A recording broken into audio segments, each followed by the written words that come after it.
누가복음 2장 25절입니다.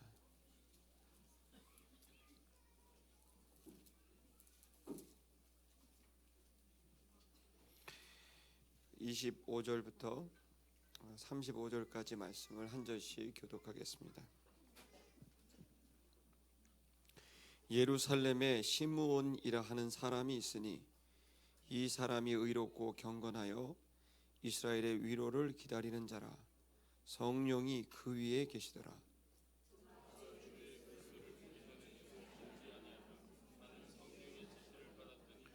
성령의 감동으로 성전에 들어가매 마침 부모가 율법의 전례대로 행하고자 하여 그 아기 예수를 데리고 오는지라.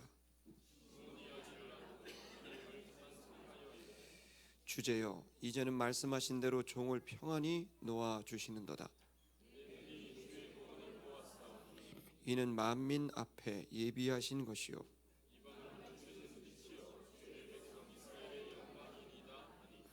그 부모가 그 아기에 대한 말들을 기이 여기더라.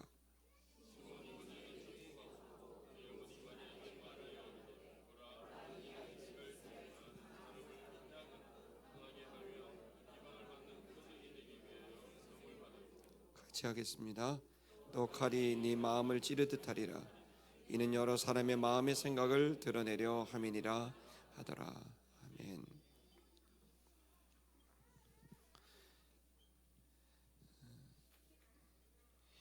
우리 이 본문의 말씀은 예수님 탄생하신 그 성탄절에 대한 얘기입니다. 12월 25일은 예수님의 정확한 탄생하신 날은 아닙니다. 예수님은 돌아가신 날은 6월절 부근에 돌아가신 게 맞지만 그분이 탄생하신 날은 아무도 모릅니다. 탄생하신 연도도 우리가 딱 2019년이니까 0년에 태어났다 이렇게 생각을 하지만 여러 가지 추정을 해보면 어떤 분들은 기원전 4년에 태어났다, 어떤 분들은 기원전 10년에 태어났다, 여러 얘기가 나옵니다. 사실은 예수님이 몇 년도에 태어났는지 또 며칠에 태어났는지는 잘 모릅니다. 기독교는 예수님의 탄생을 굉장히 이렇게 아주 그 영웅처럼 말하지 않고, 또 예수님이 탄생하실 때에도 장소가 왕궁이나 아주 유서 깊은 곳에 태어난 게 아니라 어디서 태어난지도 모릅니다. 대략 베들레헴이라는 곳에서 태어났고, 그분이 태어나실 때는 묵을 장소가 없어서, 숙소가 없어서 말, 구유, 짐승을 이렇게 키우는 짐승 우리에서 태어났다라고 이제 우리가 생각할 뿐입니다. 또 아까 우리 아이들이 나는 황금을, 유향을, 몰약을 이렇게 줬다 그랬는데, 예수님이 태어날 때는 동방박사가 오지 않았습니다. 예수님이 태어날 때는 목자들이 찾아왔고, 변변한 선물도 없이 일하던 도중에 찾아왔고, 동방박사는 대략 예수님이 태어나신 지 1, 2년 후에 이렇게 찾아온 거로 생각이 됩니다. 그러니까 어떤 영웅적인 그런 장면이 없습니다. 예수님의 탄생은 오히려 제가 태어난 것보다도 못하게 태어나신 것이고, 그분이 처음으로 그 몸을 누이신 곳은 짐승의 먹이통이었습니다. 기독교는 어떤 화려하고 아주 융성한 곳에서 시작한 게 아니라 가장 낮고 천한 곳에서부터 시작하고, 멋있고 그리고 대단한 곳에서 시작한 게 아니라 도저히 사람이 있을 수 없는 짐승 우리에서부터 예수의 역사는 시작이 됩니다. 오늘 본문에도 예수님이 어느 정도 성장하신 다음에 이제 태어나셔서 성전을 이제 들어가게 되는데, 거기서 예수님을 맞이한 사람들이 누구냐면 당시에 유명했던 종교 지도자들이 아니라 이름 하나 있는 무명의 노인 시므온, 무명의 노인 안나, 이런 사람들이 예수님을 맞이했습니다. 그리고 여러분이 보시는 이 본문은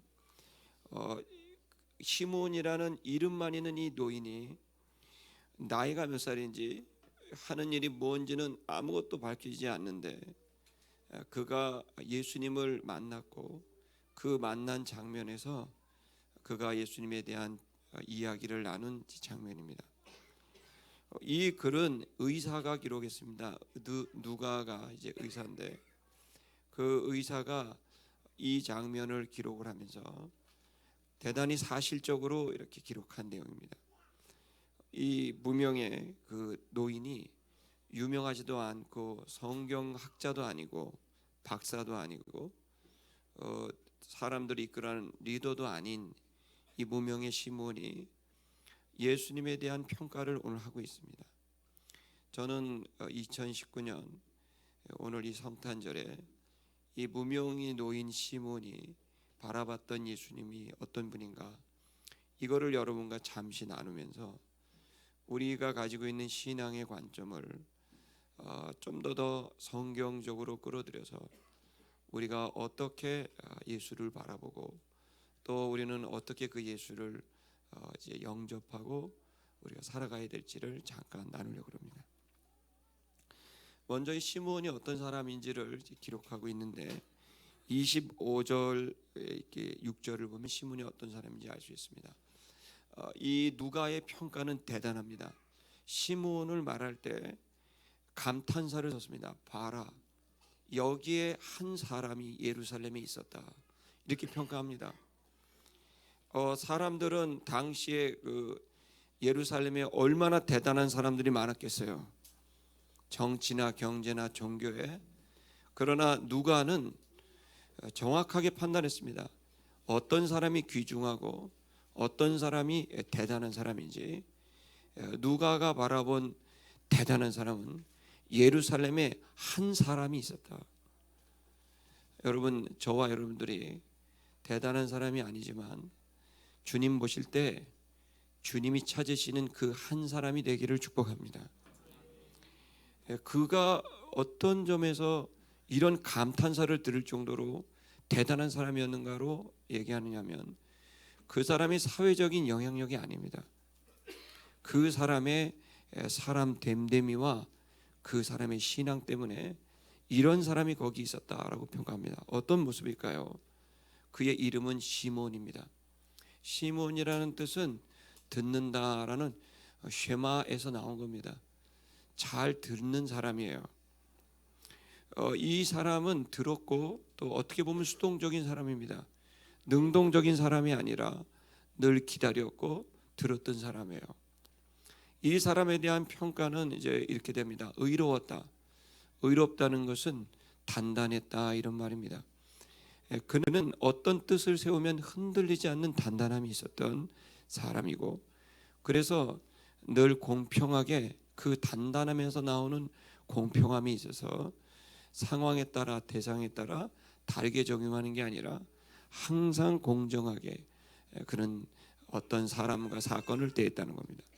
그리고 그는 경건했습니다. 경건은 하나님을 붙잡았다라는 뜻입니다. 그래서 하나님을 붙잡아서 그가 인격적인 단단함이 있었지만 또 하나는 하나님을 붙들어서 하나님 중심으로 모든 걸 생각했던 사람이라는 거예요. 우리는 뭔가 생각할 때 뭔가를 붙들고 살아요. 그런데 대부분 사람들은 우리 자신을 붙들고 살아요. 나의 자존심, 또 어떤 사람은 나의 꿈, 각자마다 붙들고 사는 게 있어요. 이게 무너지면 다 무너져요. 그래서 그거 하나 건들면 그거가 건드려지는 순간 엄청난 일이 벌어져요. 그 속에 있었던 그 것들이 막 다 튀어나오는 거예요. 사람마다 붙들고 있는 게 있는데 이 사람은 경건한 사람이다. 다시 말하면 그가 붙들었던 가장 중심된 건 하나님이었다는 거예요. 그래서 그는 하나님을 붙들었고 하나님을 기준으로 생각했고 판단했다는 거예요. 그의 기준은 하나님이었다는 거예요. 그렇게 되다 보니까 하나님이 기준이 되니까 하나님으로부터 뭔가를 기다렸어요. 하나님 뭔가 허락하시기를 기다렸다는 거예요. 자기가 중심이었으면 자기가 했을 텐데 하나님이 중심이었기 때문에 하나님으로부터 뭔가 명령을, 하나님부터 뭔가 주님이 행하실 일을 기대했다는 거예요. 그 기다렸던 게 뭐냐면 이스라엘의 위로, 다시 말하면 많은 사람들이 억울하고 힘들고 고통받고 빈곤에 시달리는 그 사람들을 위로하고 격려하는 그들의 실질적인 문제를 구원해서 그들이 변화되기를 기다렸다는 거예요. 한마디로 말하면 이스라엘의 위로는 관용군데 그리스도가 오기를 기다렸다는 거예요. 이 그리스도가 누굴까요? 아직 시몬은 누군지 모릅니다. 그러나 그는 평생을 그리스도가 와서 이 모든 억울함을 풀어주는 신원의 날이 되는 그 때를 기다렸다는 겁니다. 그런데 그가 기다리고 있는 그 아직 되어지지 않는 그때 그에게 가장 중요한 이 표현을 하는데 그 사람 시몬이라는 무명의 노인 위에는 성령님이 계시다 이렇게 되어 있습니다. 그러니까 성령님의 충만함을 받고 성령님의 다스림을 받고 그는 단단한 그 마음을 갖고 주님을 붙들고 그리스도가 오기를 기다리고 있었다는 겁니다. 자, 26절을 보면은 그러던 중에 그가 성령의 지시를 받아서 이제 그가 그리스도 어떤 지시를 받았냐면 죽기 전에 반드시 그리스도를 보게 될 거라는 약속을 받았다는 거예요. 성령이 그에게 말해줬어요. 시몬아, 네가 죽기 전에 네가 기다리던 그리스도를 만나게 될 거야. 이 얘기를 받았다는 거예요. 이 사람의 위대함이 여기 있어요. 하나님의 음성을 들을 수 있었던 거예요. 아름다운 교회 성도 여러분, 여러분들 하나님의 음성을 듣게 되길 축복합니다. 그 하나님의 음성을 듣고 그 음성의 약속을 기다리고 있었다. 자, 그런 사람입니다. 그러니까 이 사람은 뭐 변변한 게 없습니다. 그냥 하나님을 알았고 하나님과 소통했고 하나님께로부터 약속을 받은 사람이었다라는 겁니다. 여러분 우리가 세상에서 뭔가 하나 나를 인정받는 삶이 의미가 있습니다. 그러나 이제 죽음의 문턱 앞에서 깨닫게 되는 건 세상의 평가가 아무것도 아니라는 것을 알게 됩니다. 그냥 바람에 날리는 것과 같고 떠다니는 구름과 같이 헛된 것들이라는 걸 알게 됩니다. 그리고 마지막 순간에 진짜 중요한 게 있는데 그게 뭐냐면 사람의 평가가 아니라 하나님의 평가라는 겁니다. 그리고 그 평가가 의미가 있는 건 하나님께 속한 하나님이 좋아하시고 하나님 때문에 결정한 일들만 의미가 있고 하나님 때문에 결정하지 않은 일들은 헛되다는 걸 깨닫게 될 겁니다. 그러므로 여러분 시몬과 같이 하나님 때문에 결정하기를 축복합니다. 그는 하나님 때문에 이제 하나님이 기준이 됐고 하나님의 말씀이 그에게 삶의 지침이 돼서 살아가는데 그리스도를 기다렸습니다. 27절에 보면은 그가 이제 무슨 일이 벌어졌는지를 이제 기록합니다. 그런 사람에게 27절을 보면 그가 그날은 또 성령의 감동을 받아 성전에 들어갔어요. 그러니까 시몬은 계속 성령님의 감동을 따라가는 거예요. 내가 지금 성령의 감동을 따라가는지 내 생각을 따라가는지를 분별해야 돼요. 내 생각을 따라서 가도 충분히 판단할 수 있고 갈 수 있어요. 그러나 죄송한데 하나님의 감동이 없이 가면은 그 길은 반드시 후회가 남고 평안한 게 아니라 불안할 수 있습니다. 이 사람은 성령의 감동을 따라서 예배당을 가도 성전을 가도 그렇게 가는 거예요. 그런데 때마침 그 성전을 갔는데 거기서 예수님의 부모를 만납니다. 아기 예수를 데리고 온 부모를 만납니다. 율법의 전례대로 율법대로 성전에 와서 예배드리러 온 예수의 부모와 아기 예수를 만납니다. 아마도 이때는 예수님이 할례를 받았거나 또 혹은 유대교의 절기를 지키러 온 거로 생각되는데 정확히 무엇 때문에 왔는지 모르나 예수님의 아버지 어머니 요셉과 마리아가 아기 예수를 껴안고 성전에 들어왔습니다. 아마도 할례를 받으러 오지 않았는가라는 생각을 합니다. 그걸 만났습니다. 그러자 28절에 시몬이 아기를 덥석 안습니다. 그의 팔로 너무 놀라서 그 아기 예수를 덥석 팔로 안습니다. 부모가 얼마나 놀랬겠어요. 이 노인이 갑자기 성전 안에서 이 아기를 보자마자 깜짝 놀라면서 아기를 덥석 팔로 안았습니다. 그러더니 안더니 아기를 품에 안고 찬양을 드렸어요. 경배를 드린 거예요. 예배를 드린 거예요. 이 얼마나 부모가 어안이 벙벙하겠어요. 이게 무슨 일인가? 하나님을 찬미했습니다.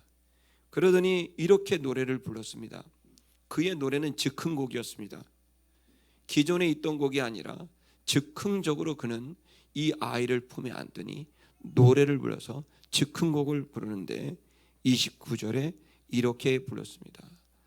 이제는 당신이 당신의 종을 놓아주시는군요. 죽기 전에 그리스도를 보겠다고 했는데 아마도 시몬이 이 아이를 봤을 때 약속한 그리스도라고 판단한 것 같습니다. 그는 이렇게 노래를 부릅니다. 당신은 드디어 이제 당신의 종을 놓아주시는군요. 주제시여, 당신이 말씀하신 대로 평안히 나를 놓아주시는군요. 이러면서 노래를 부르기 시작했습니다. 31절에 계속 노래 부릅니다. 내 눈이 당신의 구원을 보고 있습니다. 당신이 만민 앞에 예비하신 그 구원을 제가 보고 있습니다. 32절에 이 아이는 이방에 비추는 빛이고 주의 백성 이스라엘의 영광이 됩니다. 이렇게 노래를 부르는 거예요. 이 내용이 뭡니까? 이걸 신학적으로는 메시아의 노래라 그럽니다. 이 불렀던 시몬의 즉흥곡은 놀랍게도 성경학자도 아니고 유명한 선지자도 아닌 이 노인이 즉흥적으로 부른 이 노래는 메시아 그리스도 예수를 가장 잘 설명한 성경 구절 중에 하나입니다. 그러니 이 사람의 이 노래는 자기에게서 나온 게 아니라 성령의 감동을 받고 자신의 생각을 뛰어넘는 지혜와 계시의 영이 열리게 되면서 초자연적인 만지심이 있어서 이 무지한 노인이 전 인류를 깜짝 놀라게 할 만한 위대한 신학적인 용어를 담는 노래를 만들어 버리게 된 거예요. 여러분, 기독교는 유명한 대학교의 PhD 박사를 받는다고 잘 믿는 게 아니고 잘 아는 게 아니고 학교를 가지 못해서 국문을 알지 못하는 노인이라고 모르는 게 아닙니다.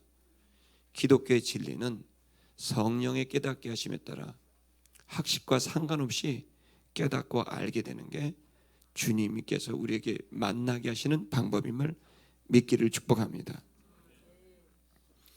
우리는 대단한 학식이 있는 사람에게 기대를 걸지만 실제로 우리가 많은 부분이 인간의 생각일 수도 있는 겁니다.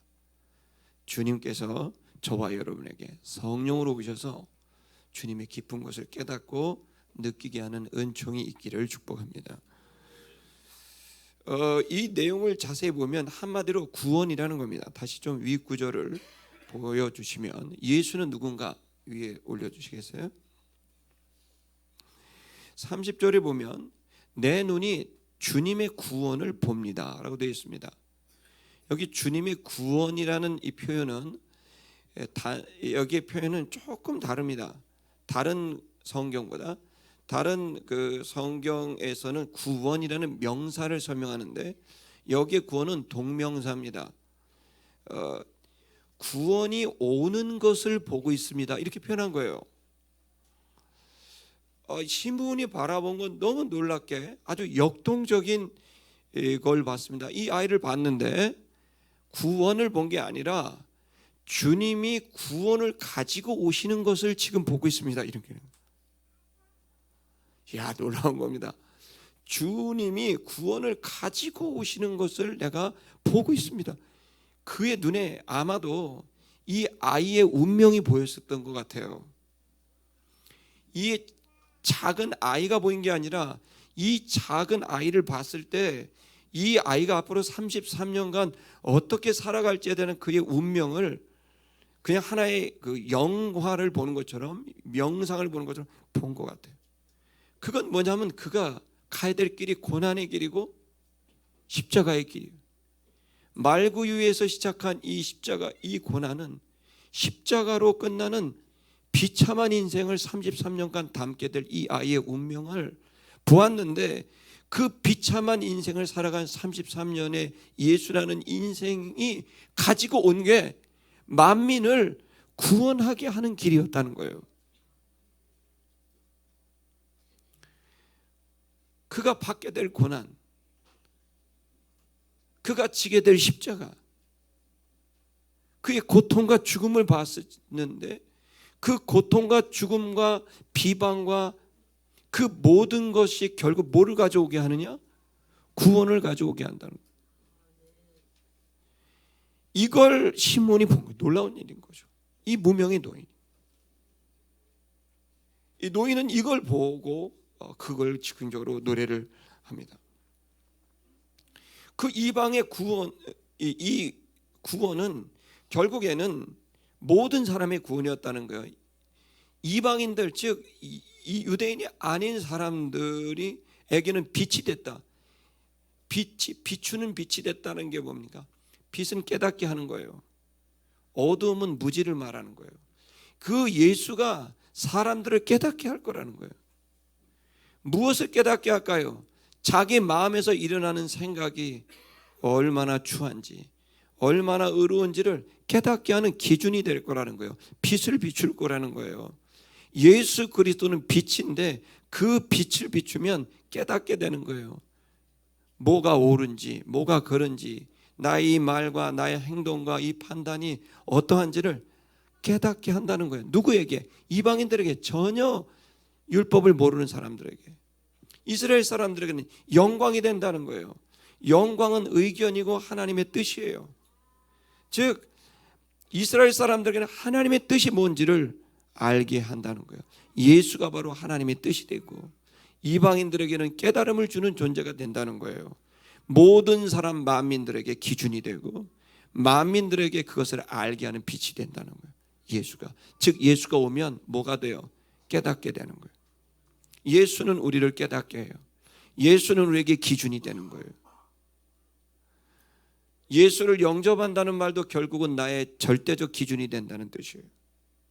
내가 주의 길을 간다는 것은 내가 주님이 나의 기준이 돼서 살아간다는 뜻이에요.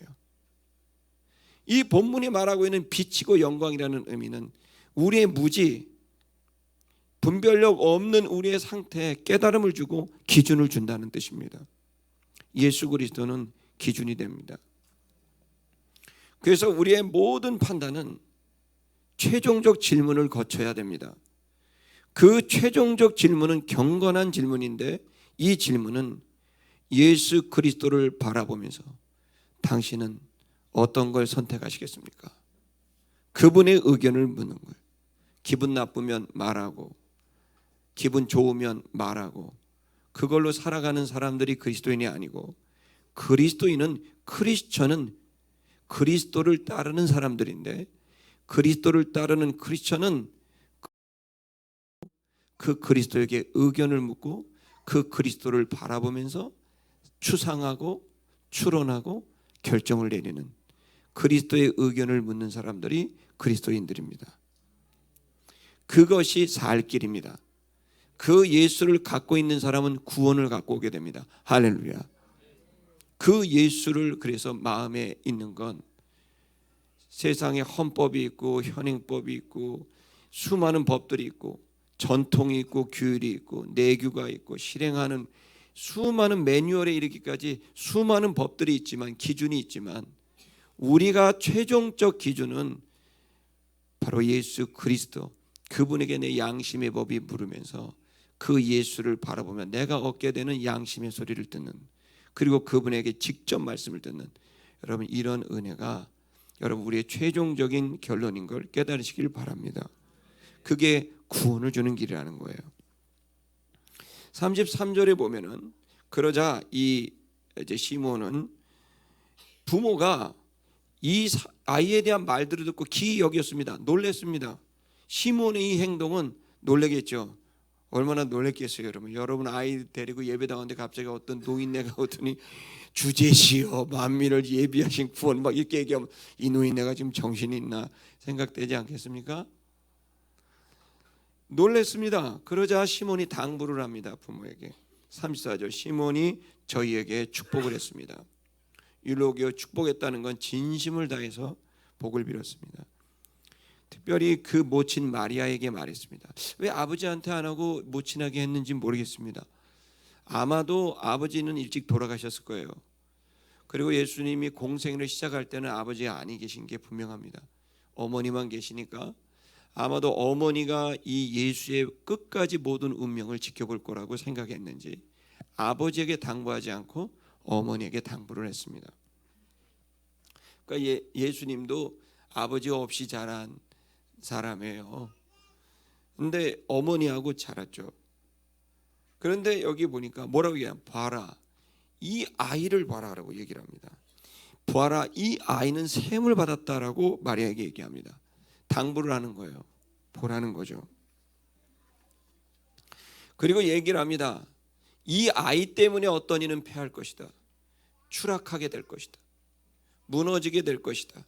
떨어지게 될 것이다. 그러나 이 아이 때문에 어떤 이는 흥하게 될 것이다. 아나스타시스. 러시아에 보면 그런 이름 가진 여자들 많죠.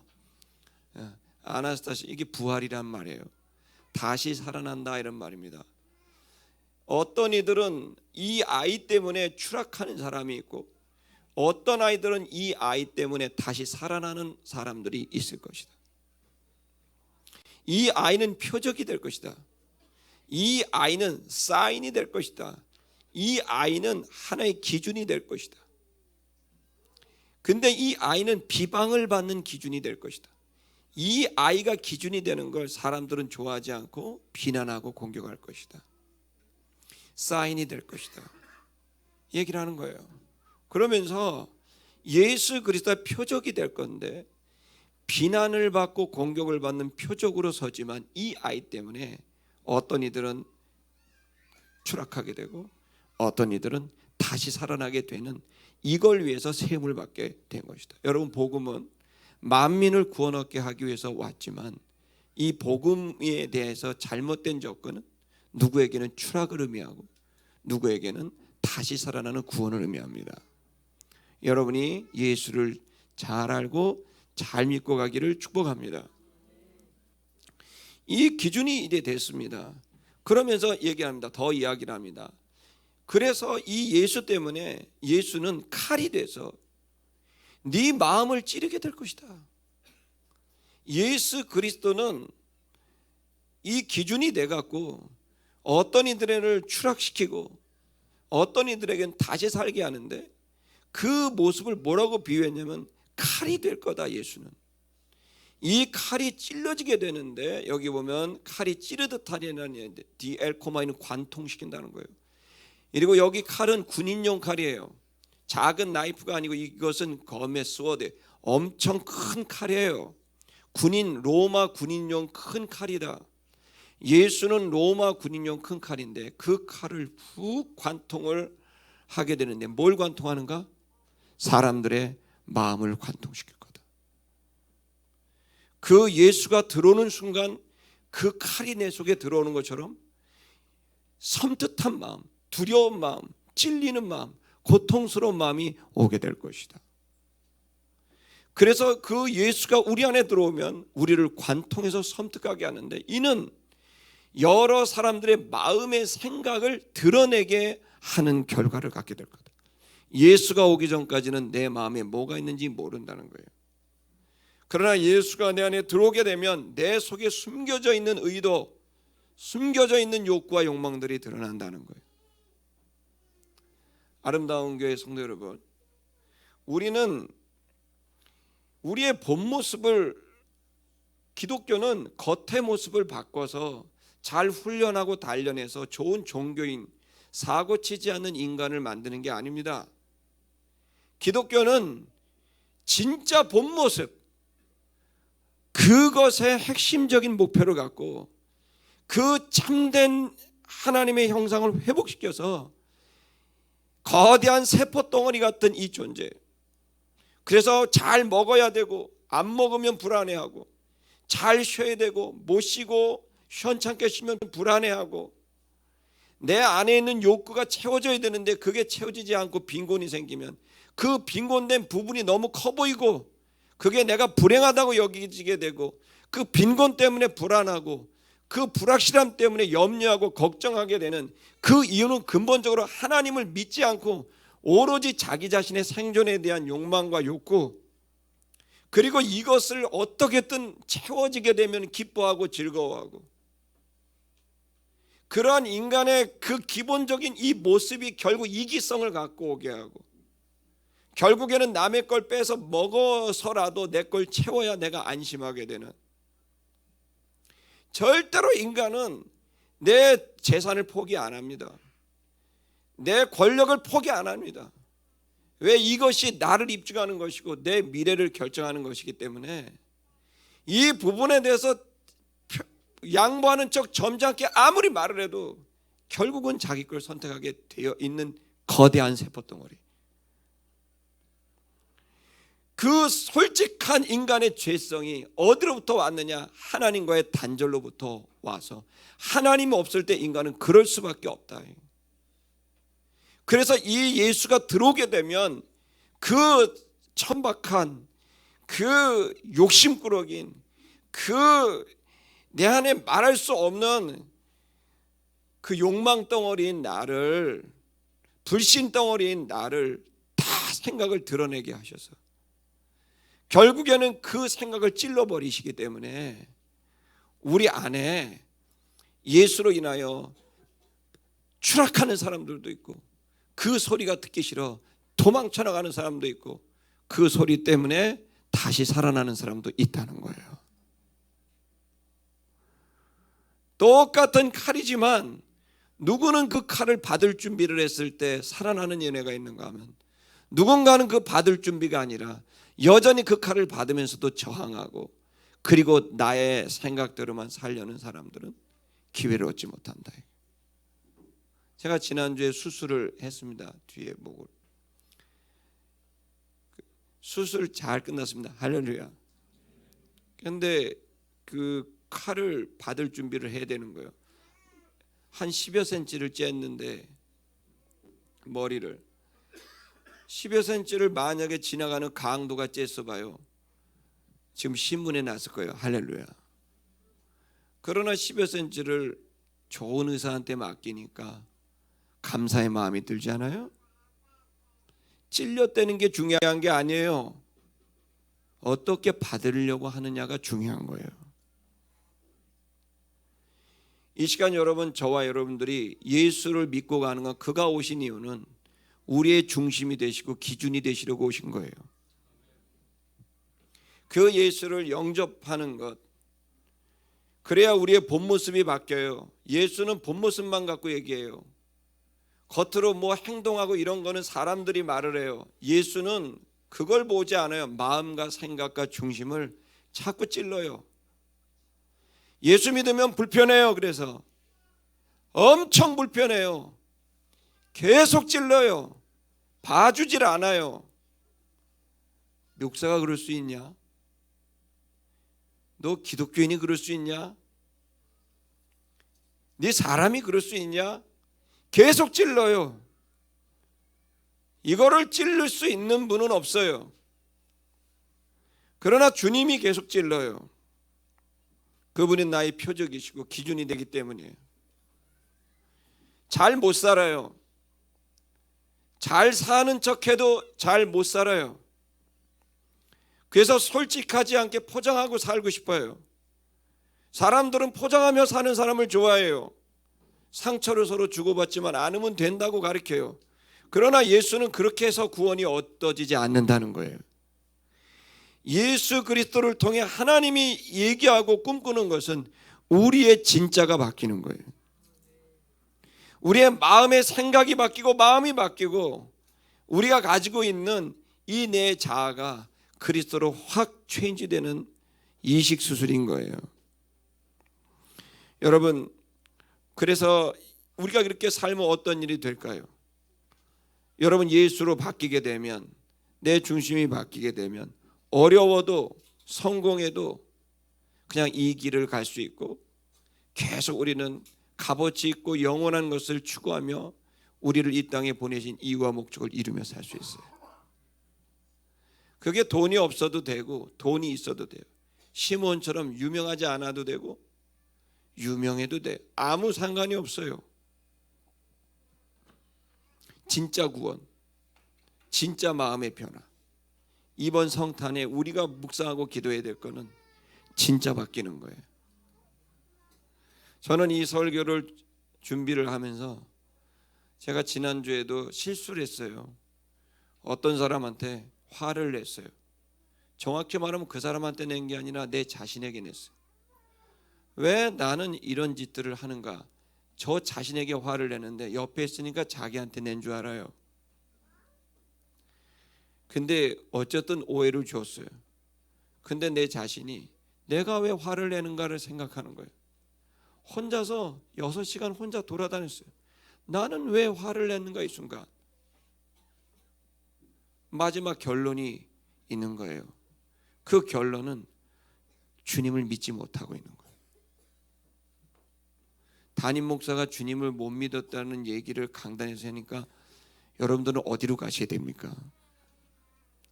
제가 이 얘기를 하는 거는 저도 그러니 여러분도 6시간 동안 묵상하면서 난 도대체 왜 이러한 마음의 행태가 일어나는가를 고민할 수 있다는 것을 얘기하는 거고, 우리 모두는 예수 그리스도를 붙잡지 않으면 다 한도 끝도 없이 갈 때까지 간다는 거예요. 아름다운 교회 성도 여러분, 저는 다시 예수를 붙들며 살 거예요. 여러분들도 예수를 붙들고 사셔야 됩니다. 그래야 광야를 지나고 사막을 지나고 약속의 땅에 이르게 되리라고 믿습니다. 우리 성탄에 주님께 우리의 고백을 올려드리십시다. 우리 옆에 사람 보면서 인사하겠습니다. 우리 손 한번 잡고